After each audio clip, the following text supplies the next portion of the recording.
Hello, my name is Yosuke Tanigawa, third year PhD student in biomedical informatics program here at Stanford University. Today, I'd like to introduce a new application on our Global Biobank Engine developed by the Rivas Lab.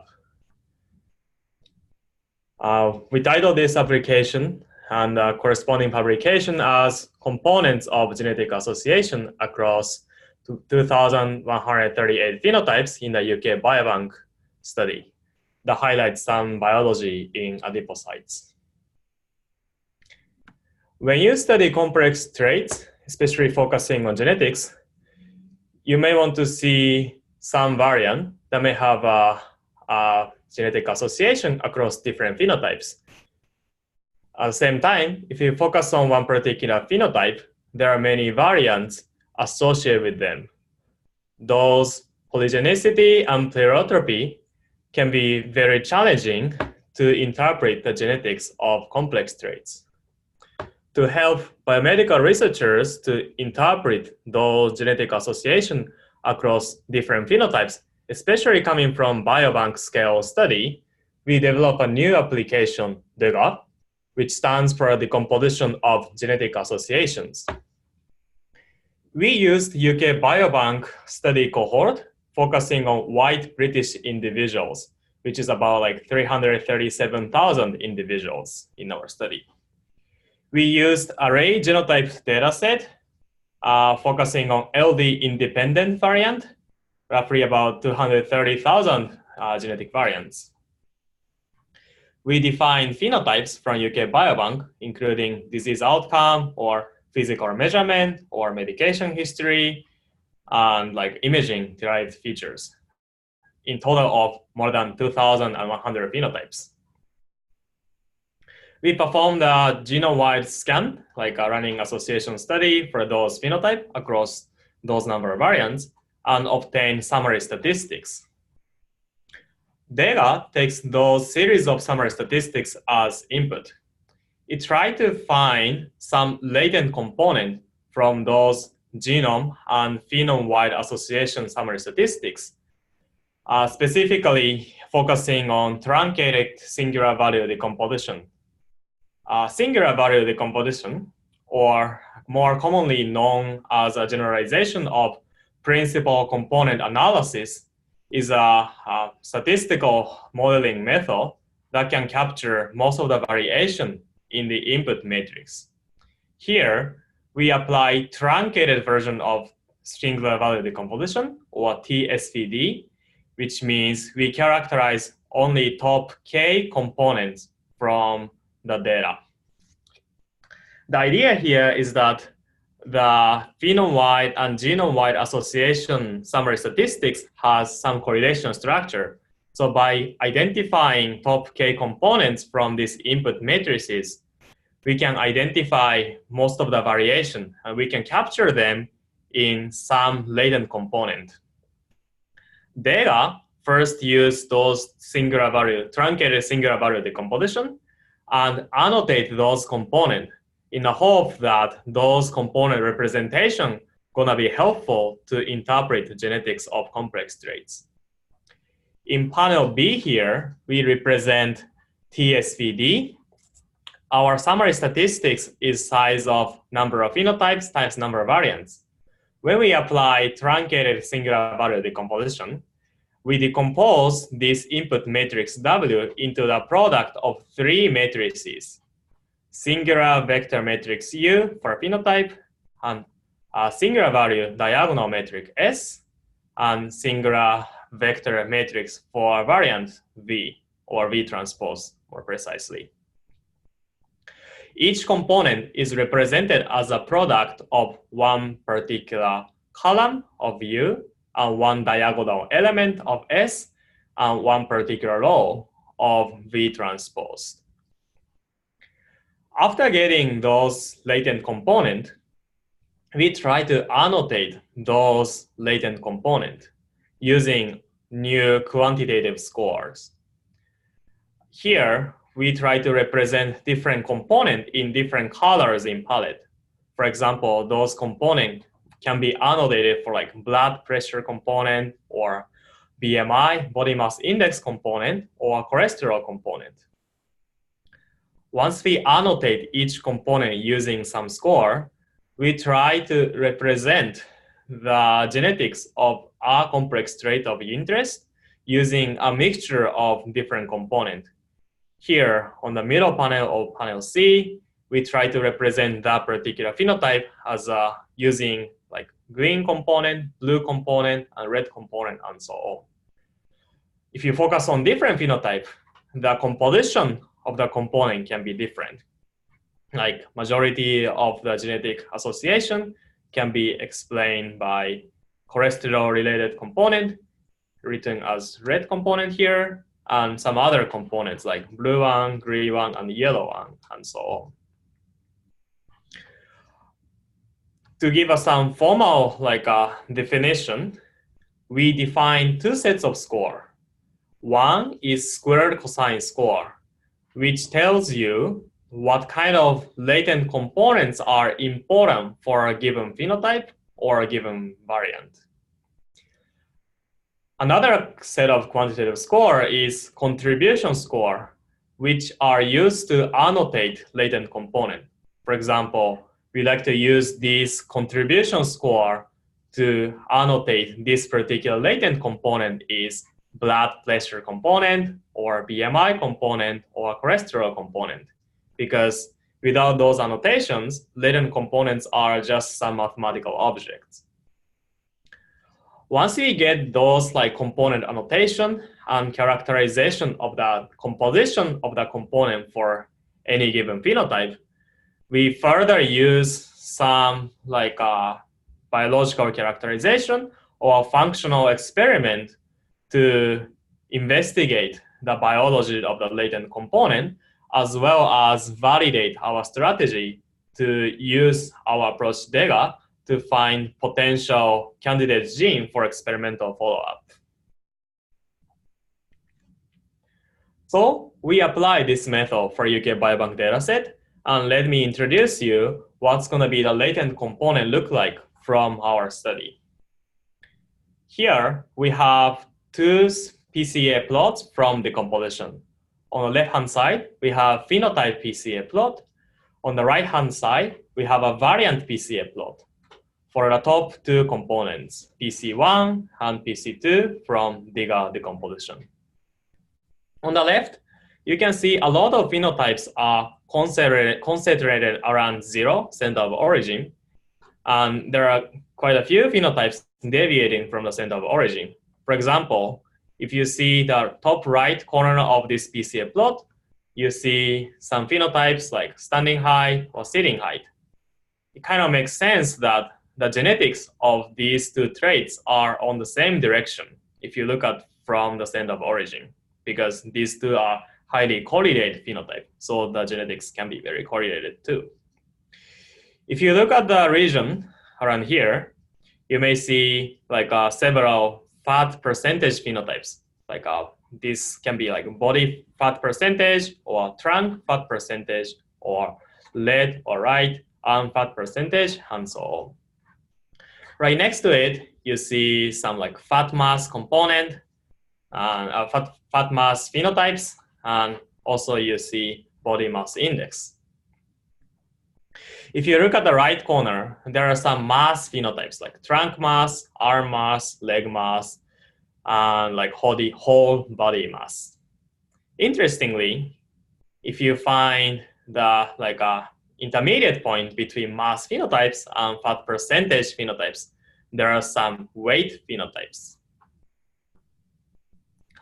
So it's kind of interesting to see the latent structure of these phenotype PCs, but what if you like to understand what kind of genetic variants are driving those association latent structures? To answer this question, let us move on to variant PCA plot on the right. Here, blue dot or blue cross represent genetic variants analyzed in our study. You can see a lot of genetic variants are considered around 0 with few exceptions. To help us understand the meaning of the latent component characterized from DeGAs study, we annotated latent component with some red arrows. Formally, this is known as biplot representation. Here, each red arrow annotates the direction of the principal component. For example, like standing height, denoted as Roman number 1, and sitting height, Roman number 2, is on this direction on the variant PC space. And for others, like weight phenotype can be on this direction going towards right bottom corner, annotated as Roman number 4.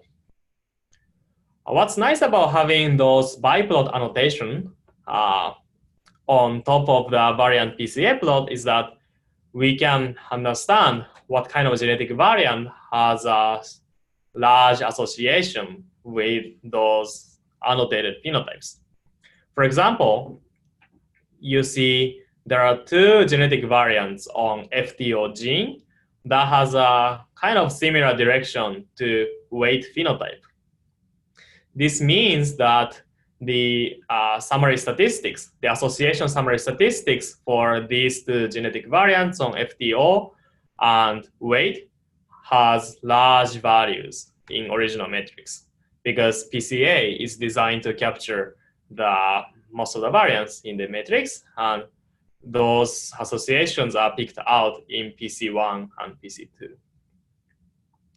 Similarly, we can investigate what kind of variants are have a large genetic association with other types of phenotypes.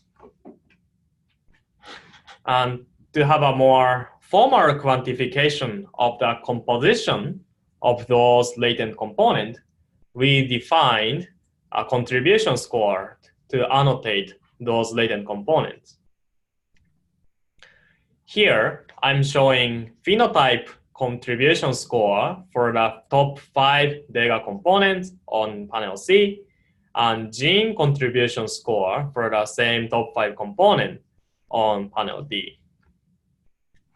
What it does is this score quantifies the relative importance of each of the phenotype or each of the genes for each of the latent component. Using this, we can annotate what kind of phenotypes, what kind of genes are driving each of the component. For example, the top component, PC1, is annotated with fat-free mass, like with a relative contribution, a relative composition of 32.7%, whereas the second component is annotated with fat mass or fat percentage phenotypes for about 61%. So this will tell us PC1 is more like fat-free phenotype component, whereas PC2 is fat-related phenotype component. You can see other components like PC3, which are mainly driven by impedance measurement, PC4, driven by reticulocyte Mendelian component, and PC5, and so on. You can also do the same thing for gene level annotation. PC1, top driving genes for PC1 is FTO. For PC2, again, it's FTO, but the second one, third one are different for those components. Now we have some quantified way to annotate each of the latent component. So how can we use these DeGA latent component to study complex traits? To do that, we need to know what kind of DeGA latent component are important for each of the complex traits of interest. We focused on 3 phenotypes as an example to demonstrate how to use those latent components to study biology of genetic association. We focused on body mass index, or BMI, myocardial infraction, MI, and gallstone in our case studies. Here we have phenotype contribution score for the top 3 components for each of the phenotype. In previous slide, I showed you the contribution score for a top 5 component. Top 5 means like a PC1, 2, 3, 4, 5.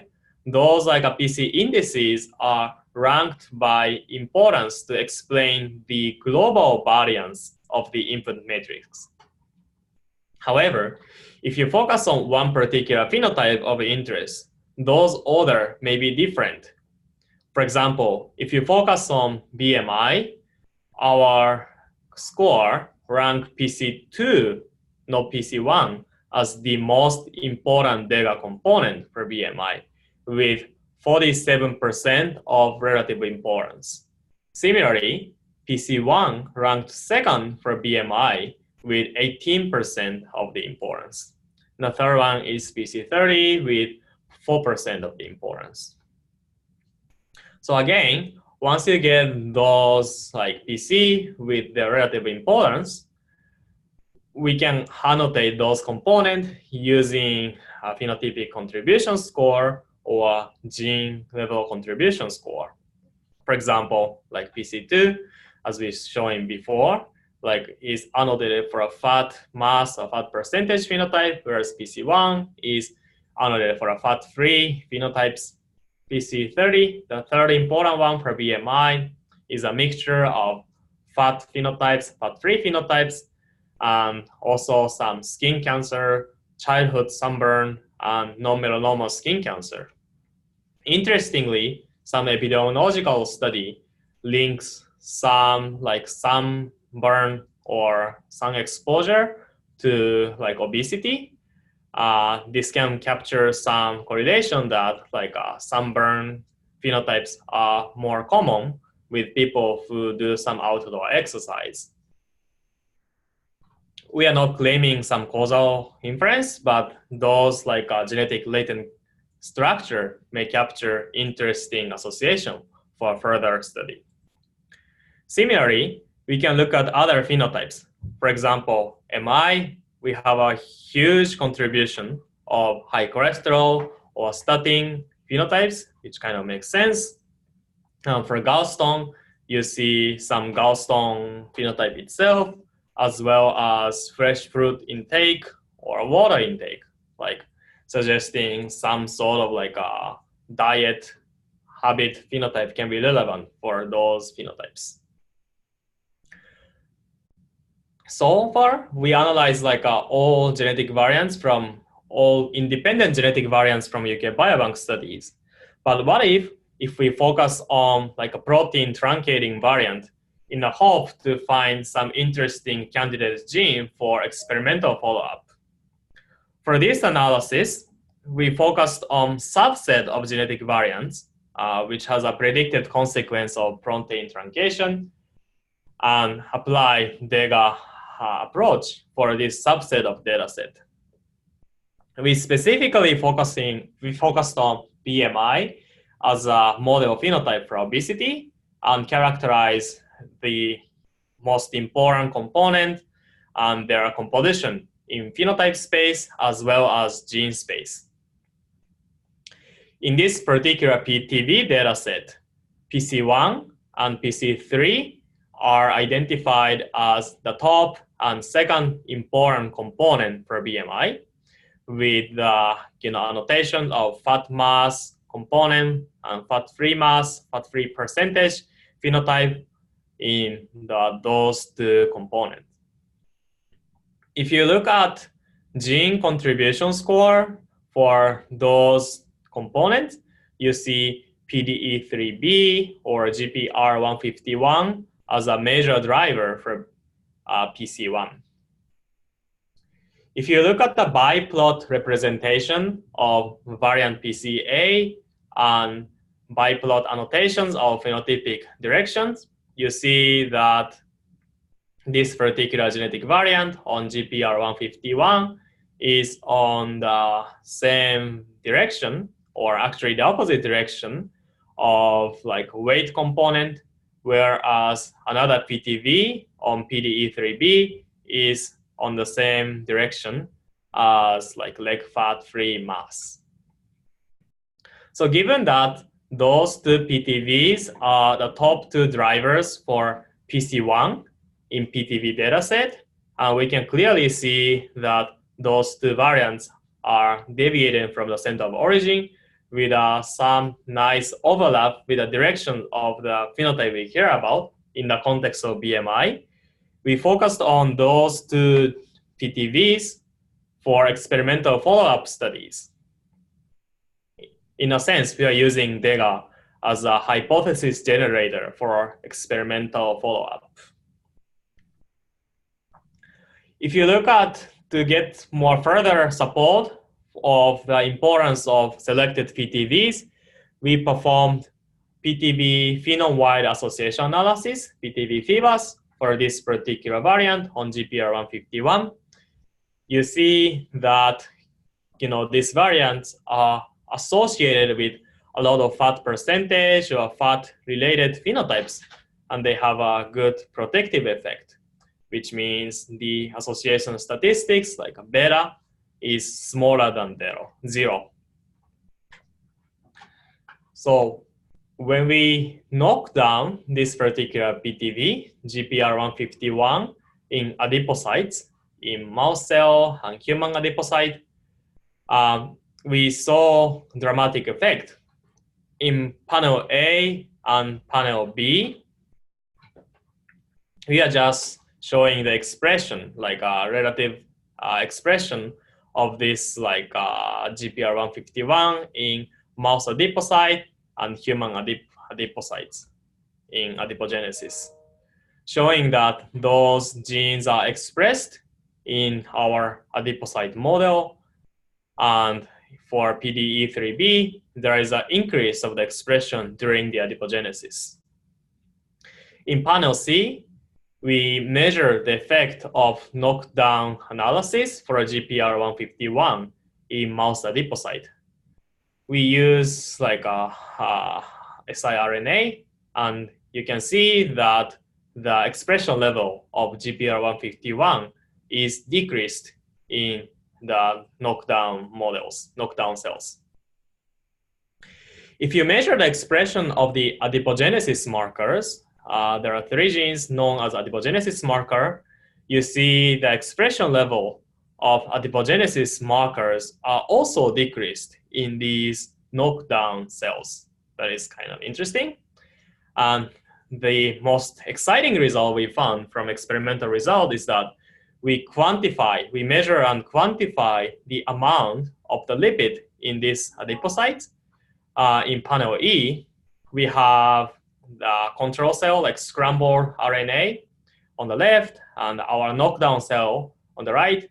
And what is shown as red on the image is actually some lipid staining in the cell. And you can see that if you knock down GPR151, the amount of the lipid in adipocytes are dramatically decreased. In panel F, we quantify this like drop of the lipid amount. We saw like roughly like a twofold decrease of the amount of the lipid in the cell. We also measured a like functional assessment, like a lipolysis assay. Again, we saw that if you like knock down GPR151, the lipolysis assay also show that the lipid content in the cell is also decreased in adipocyte. So taken together, we developed DeGA, a novel method that can capture the correlation between different genetic variants and different phenotypes.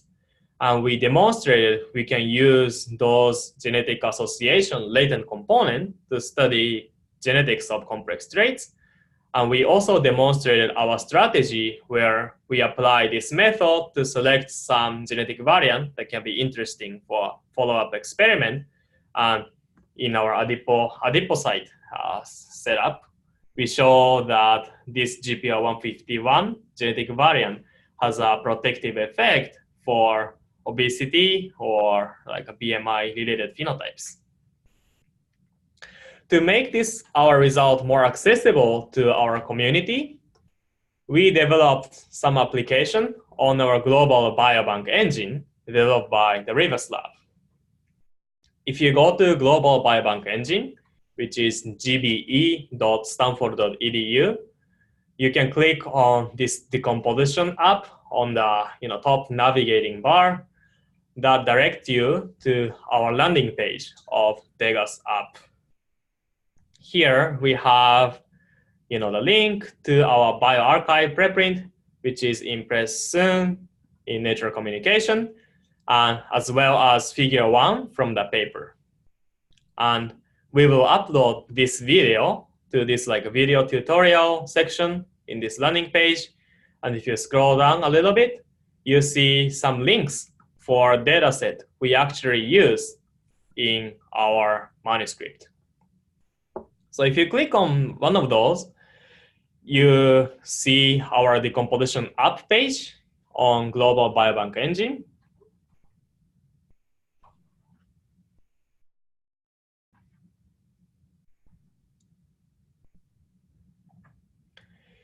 Here, you can do the interactive analysis using our pre-computed latent component. Here, I'm showing you the PTV dataset from the paper. The first thing is you like to focus on one particular phenotype. Let's use BMI as our example. So starting from this a phenotype squared cosine score, which is a metric to rank component given a phenotype, you can search for body mass index. If you click on that, the plot's gonna be updated. You see that PC1 is the most important component for BMI with 27% of the importance, whereas PC3 is the second important component. You can click on those points and that will update the contribution score on the bottom. So let's focus on the top component, PC1. You see that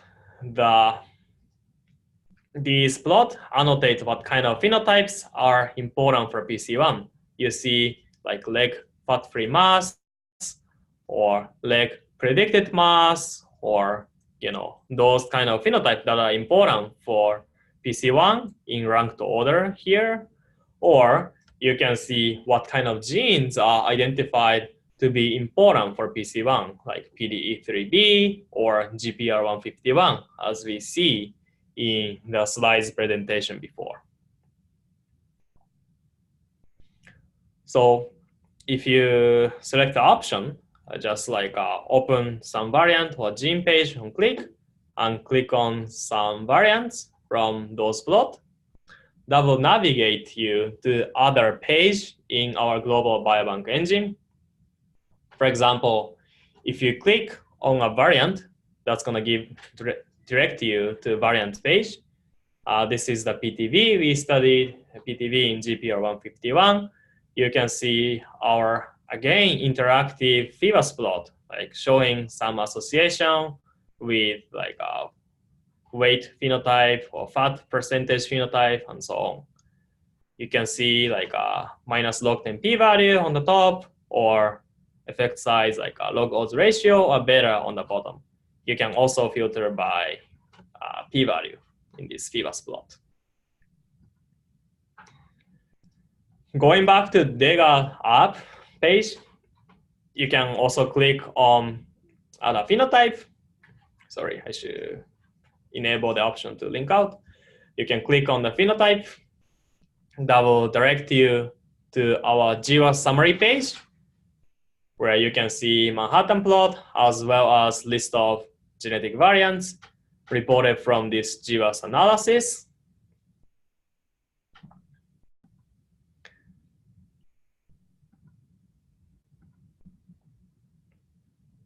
Yeah, here you can see Manhattan plot as well as the set of variants reported from this analysis.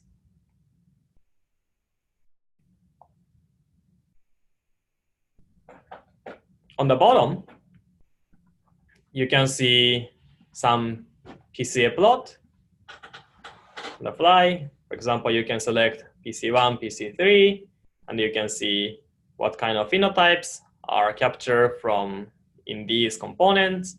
You can do the same thing for variant as well.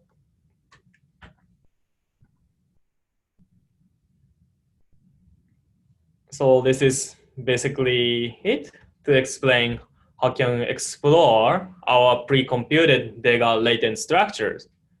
I hope you enjoyed the video. If you have a question, you are more than welcome to reach out to the Rivas Lab, or more conveniently, you can reach us on Twitter, either to me, Yosuke, or our PI, Manuel Rivas. The Twitter handles are written here. Thank you very much for watching the video, and looking forward to hearing your feedback soon. Thank you.